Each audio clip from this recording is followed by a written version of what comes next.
Bonjour, bien-aimés dans le Seigneur. Je tiens à vous saluer tous là où vous êtes, dans les pays où vous êtes. Que Dieu vous bénisse, que mon salut vous arrive. Alors aujourd'hui, je venais pour partager avec vous un petit sujet. Nous ne pouvons pas commencer sans remettre ces instances entre les mains de l'Éternel.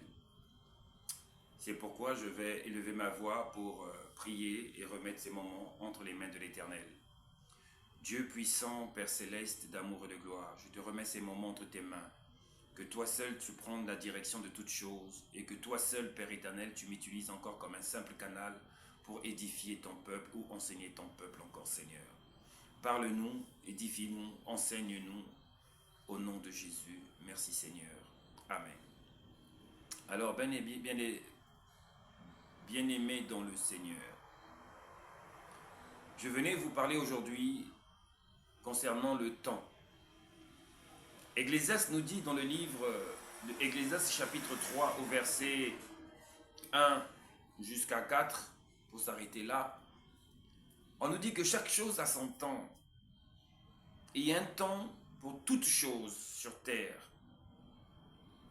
Mais je tiens simplement, mon petit sujet de ce soir ou de cette journée, est pour te rappeler que nous avons un temps sur terre.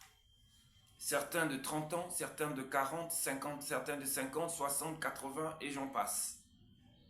Et ce temps que nous passons sur terre est précieux pour nous humains, parce qu'elle ne reviendra pas deux fois. Alors, que fais-tu de ce temps que Dieu t'accorde? Est-ce que c'est le temps que tu utilises pour mener une vie de débauche? Est-ce que c'est le temps que tu utilises pour escroquer les gens? Est-ce que c'est le temps que tu utilises pour mener une vie d'impudicité? Bien-aimé dans le Seigneur, je ne viens pas en tant qu'accusateur, mais je viens en tant qu'une personne qui vient t'éveiller et te réveiller. Oui, tu as un temps que Dieu t'a donné. Oui, tu as un temps parce que tu es jeune. Oui, tu as un temps pour vivre. Oui, comme certaines personnes disent, j'ai du temps pour vivre, il faut en profiter.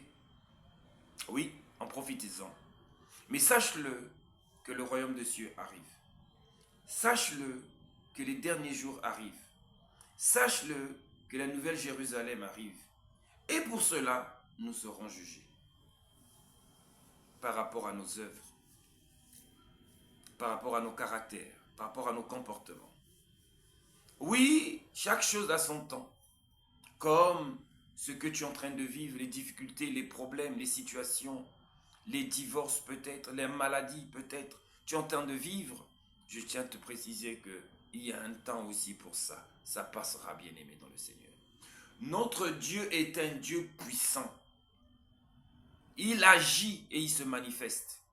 Si seulement tu donnes ta vie à Jésus. Si seulement tu lui fais confiance. Et si seulement tu l'appelles. Moi je dis, le numéro de téléphone de notre Seigneur, c'est Jérémie 33 au verset 3. Invoquez-moi et je vous répondrai. Je vous annoncerai des grandes choses, des choses cachées que vous ne connaissez pas. Bien-aimés dans le Seigneur, le temps passe et elle file et nous n'avons plus suffisamment de temps. Notre Seigneur arrive sur une nuée pour venir chercher les élus.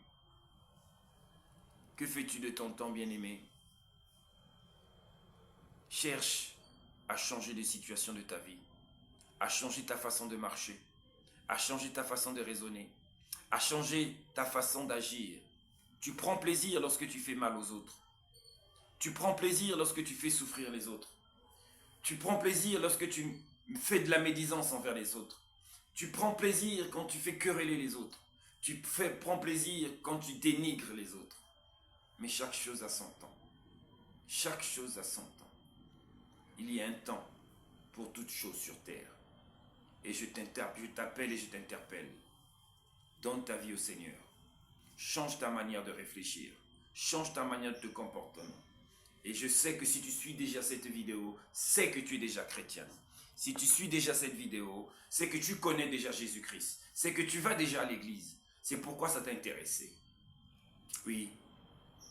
Alors, moi, en tant que pasteur Servet, je tiens simplement à te réveiller, à t'interpeller et à te rappeler déjà ce que tu connais. Repars à l'église.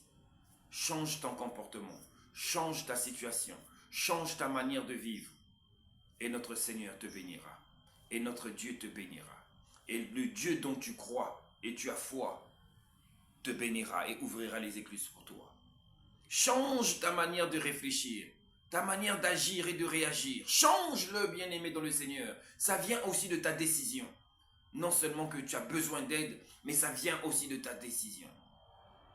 Prends la décision d'être transformé.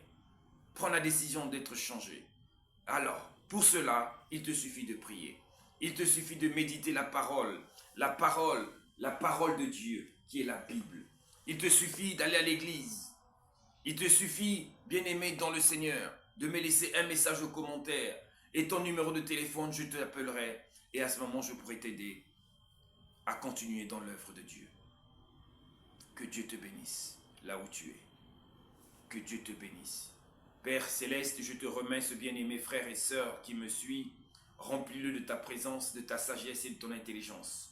Restaure sa vie, restaure sa vie, restaure sa manière de réfléchir et de raisonner.